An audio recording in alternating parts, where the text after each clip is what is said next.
શ્રી કૃષ્ણાય નમઃ.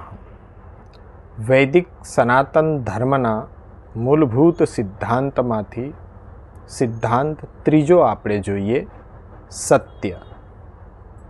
સત્યને હંમેશા સ્વીકાર કરવો, એનું નામ શ્રદ્ધા. સત્યનો અસ્વીકાર કરવો કે અલ્પ સ્વીકાર કરવો, એનું નામ અશ્રદ્ધા. સત્યનો સ્વીકાર ત્રિવિધ સ્તર ઉપર મન, વચન અને કર્મ ઉપર અવશ્ય કરવો જોઈએ. વેદોની અંદર સત્યને સર્વોપરી માનવામાં આવ્યું છે. સત્યમેવ જયતે એટલે સત્યનો જ વિજય થાય છે. વૈદિક સનાતન ધર્મનો મૂળ મંત્ર હોય તો તે સત્ય છે.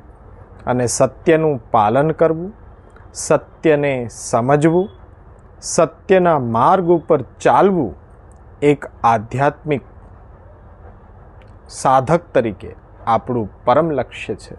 અને સત્યનો સ્વીકાર કરીને ચાલવું, સત્યના માર્ગ ઉપર ચાલવું એ પણ સાક્ષાત ઈશ્વર આરાધના સમાન જ છે.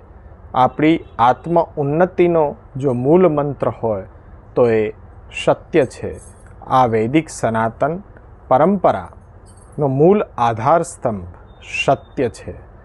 આવો આપણે વૈદિક સનાતન પરંપરાને નિભાવ કરનારા આપણે બધા વૈદિક સનાતની હોવાનો ગર્વ લઈએ.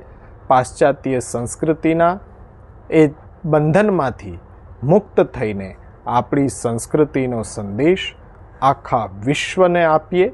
આપણે વૈદિક સનાતની છે એનો ગર્વ લઈએ. એક કદમ अपनी संस्कृति की ओर.